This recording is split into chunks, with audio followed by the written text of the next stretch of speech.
Hello everyone, आज के session पे हम लोग बात करेंगे एमसीक्यूज की। और कौन सा चैप्टर है ये? 9th क्लास का ऑन अ किलिंग ट्री। ठीक है, ऑन किलिंग अ ट्री। ठीक है, इसके बारे में बात करने वाले हैं। ठीक है, इसके एमसीक्यूज को सॉल्व करेंगे जो इंग्लिश पीजीटी के लिए भी इंपॉर्टेंट है, हर एग्जाम के लिए इंपॉर्टेंट है जहां ये सिलेबस में है। ठीक है, तो चलिए स्टार्ट करते हैं सेशन को without waste of any time. Dear students, मैं आप लोग को बता दूं कि ये जो चैप्टर है ये मैंने आपको पढ़ा दिया, ऑलरेडी यूट्यूब पे अपलोडेड है इसकी समरी। अब मैं आप लोग को बताने वाला हूं ऑन किलिंग अ ट्री के एमसीक्यूज। उसका फर्स्ट क्वेश्चन मैं आप लोग को बता रहा हूं।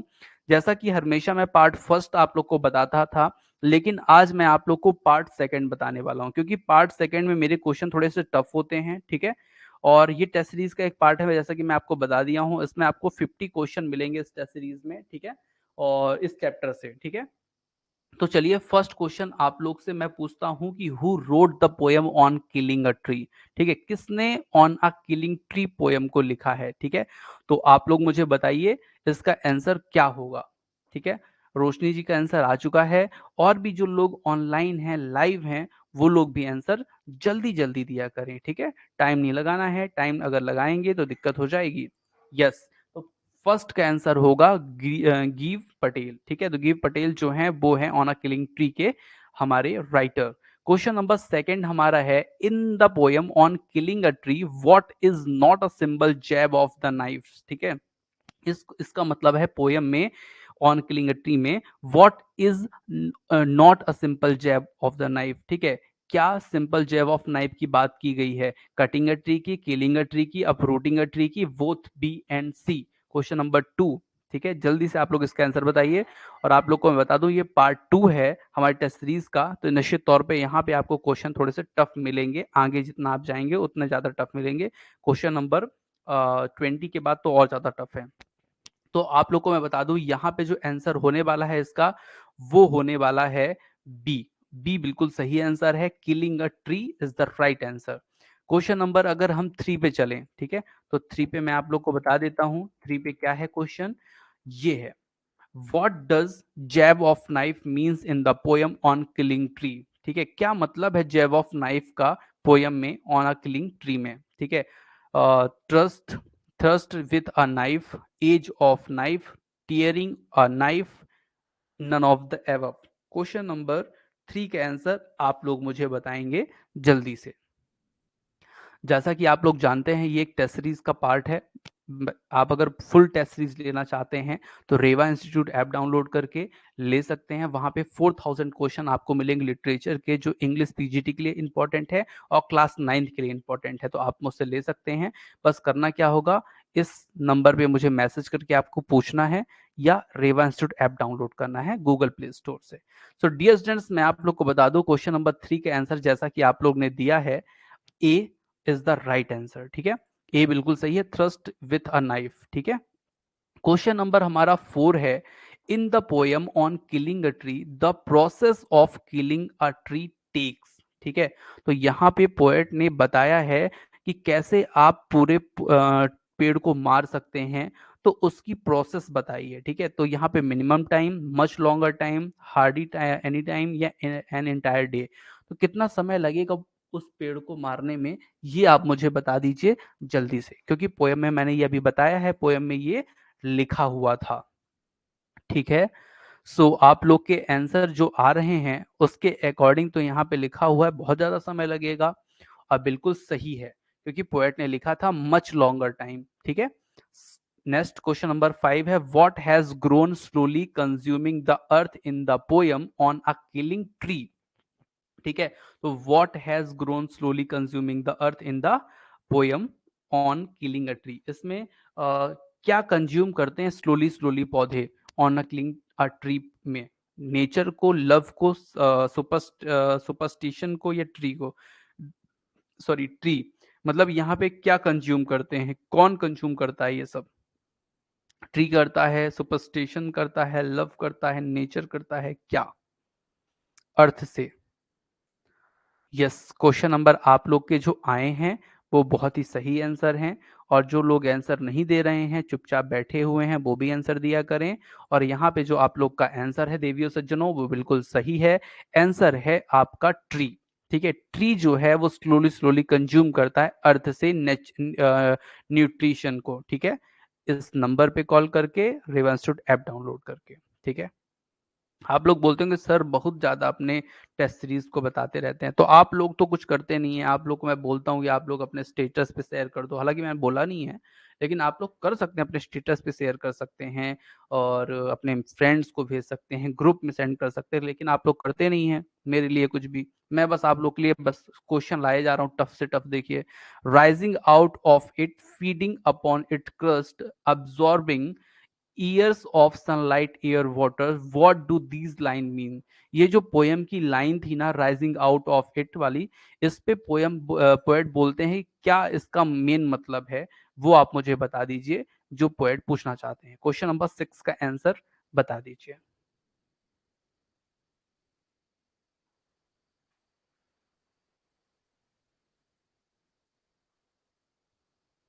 क्वेश्चन नंबर 6 को अच्छे से पढ़कर इसका आंसर आप लोग दीजिए।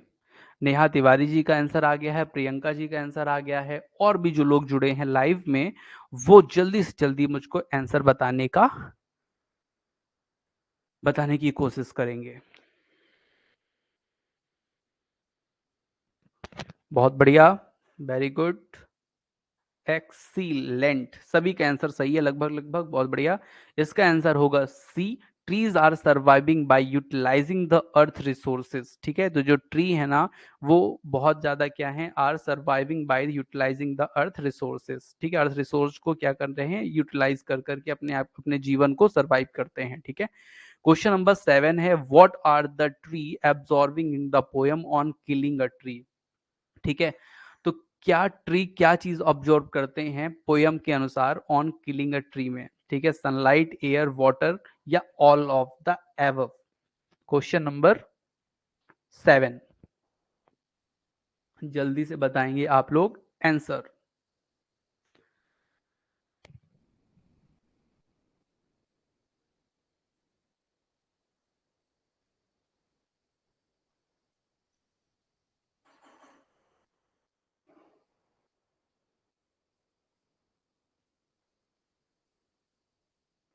सो डियर स्टूडेंट, इसका आंसर आप लोग के जो आए हैं लगभग डी डी डी आए हैं, और D is the right answer. ठीक है, क्योंकि all of the above, air, sunlight और वाटर तीनों कंज्यूम करता है।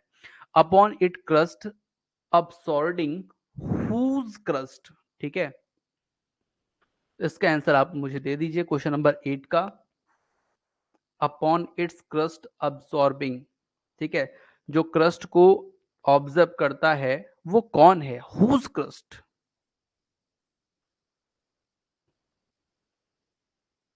कौन है वो। ट्रीज है, अर्थ है, वाटर है, यूनिवर्स है, कौन है वो, कौन है वो, कौन है वो। तो यहाँ पे 8 का आंसर मैं आप लोग को बताऊं, वो और कोई नहीं, वो केवल और केवल क्या है, आपका अर्थ है। क्रस्ट कौन है, अर्थ है। ठीक है, क्रस्ट का जो अर्थ का जो ऊपरी हिस्सा होता है ना उसे बोलते हैं क्रस्ट। ठीक है, और क्रस्ट, हुज क्रस्ट, अर्थ। ठीक है, चलिए आगे चलते हैं। नेक्स्ट क्वेश्चन है आप लोगों के लिए, will do it, it has grown, which has grown. यहाँ पे किसके ग्रो होने की बात कर रहे हैं, तो ये ट्री के ग्रो होने की बात कर रहे हैं। मैं जल्दी बता देता हूँ, क्वेश्चन नंबर 10 बताइए, what does leprous hide means the poem on killing a tree. Leprous hide का मतलब क्या होता है, ये आप लोग को बताना है क्वेश्चन नंबर 10 में। लेप्रस हाइड में जो पोयम है ना उसमें लेप्रस हाइड का मतलब क्या है, वो आप लोग को बताना है।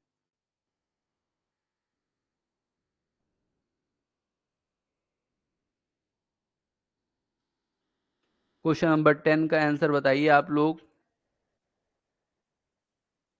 क्वेश्चन नंबर 10 का जो आंसर है वो है आप लोगों का अ डिसकलर्ड वॉक। ठीक है, और आप लोग ने जो आंसर दिया है वो भी लगभग यही दिया है सभी ने। ठीक है, तो लेप्रस हाइड मतलब क्या होता है, डिसकलर्ड वॉक मतलब होता है जो कटे फटे तरीके से, वो जो जो बीच का जो हिस्सा है ना ब्राउनिश हो जाता है। ठीक है, थोड़ा सा अलग कलर का दिखने लगता है, वो उसकी बात कर रहे हैं। ठीक है, कभी भी पेड़ को देखेंगे ना, जो उसका जो तने होते हैं, तने पे ऐसे कुछ ऐसे ऐसे निशान बने रहते हैं, उसकी बात हो रही है। ठीक है, क्वेश्चन नंबर 11 की अगर बात करें, all out of its leprous hide, whose leprous hide, earth tree men man all living creature, ये किसके लेप्रस हाइड की बात हो रही है पोएम पे, ये क्वेश्चन पूछ रहा है 11 का। आप लोग मुझे बता दीजिए, और मैं जानता हूं आप लोग बताएंगे ट्री, और ट्री बिल्कुल सही आंसर है। क्वेश्चन मैं आप लोग से जो पूछने वाला हूं वो पूछने वाला हूं 12 नंबर। क्वेश्चन नंबर 12 क्या है? What does sprouting leaves mean? Sprouting leaves का मतलब क्या है, ये आप लोग मुझे बताइए। Question number 12।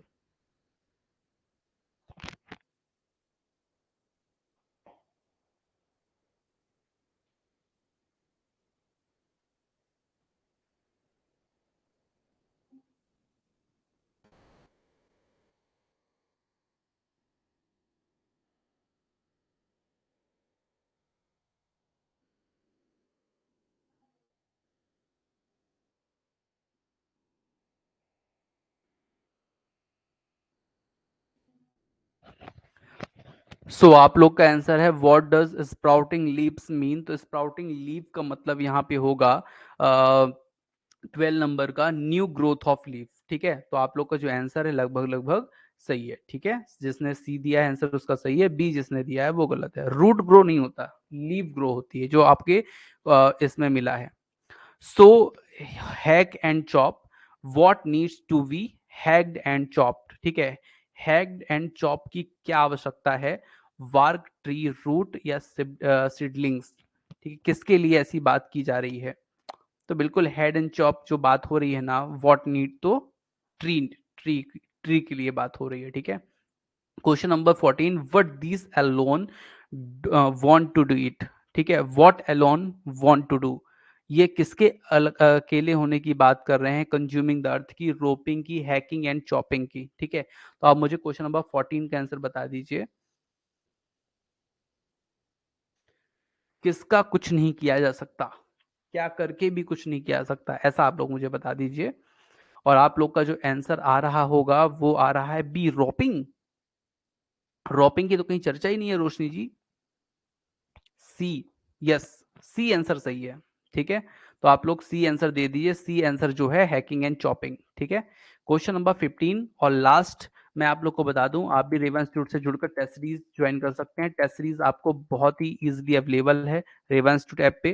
ठीक है, रेवन इंस्टीट्यूट ऐप डाउनलोड कर लीजिए गूगल प्ले स्टोर से, या डिस्क्रिप्शन में लिंक है, या यहाँ पे आप इस नंबर पे कॉल करके मुझसे बात करके पूछ सकते हैं। ठीक है, लिखा है not so much pain will do it, so much pain to whom? Poet, tree, the chopper, the reader. Not so much pain will do it, so much pain to whom? ये किसके ज्यादा पेन की बात कर रहे हैं, किसके कम pen की बात कर रहे हैं, ये मुझे आप बता दीजिए। Question number 15। चलिए, आप लोग का जो आ गया है आंसर वो बिल्कुल सही आंसर है। ट्री की ही बात कर रहे हैं, ट्री की बात कर रहे हैं। ठीक है, तो वैसे तो इसमें आपको मैं बताऊं 40 क्वेश्चन है इस ये सेकंड पार्ट में। फर्स्ट पार्ट में 10 क्वेश्चन, मतलब टोटल 50 क्वेश्चन इस टेस्ट सीरीज में आप लोग को मिलेंगे। ठीक है, और इसी तरह आपके पूरे जो ओवरऑल 20 यूनिट से आपको 6000 क्वेश्चन एमसीक्यू के मिलेंगे, 6000 से ज्यादा ही मिलेंगे, जिसमें 4000 लिटरेचर के क्वेश्चन रहेंगे, 2000 आपके ग्रामर के क्वेश्चन रहेंगे। ठीक है, मिक्स एंड टॉपिक वाइज। और इसी में, इसी कोर्स, ये जो कोर्स लिए हुए हैं, इसी में आप लोग को जुलाई में मैं मॉक टेस्ट भी करवाऊंगा। ठीक है, तो स्टूडेंट्स एकदम रेडी रहिए मॉक टेस्ट के लिए भी। और टेस्ट सीरीज अगर अभी आप पढ़ लेंगे तो मॉक टेस्ट करने में ज्यादा मजा आएगा। ठीक है, तो सभी लोग टाइम से जल्दी से अपना टेस्ट सीरीज ज्वाइन कर लीजिए। ठीक है, thank you for watching dear student, मिलते हैं नेक्स्ट सेशन पे। ओके।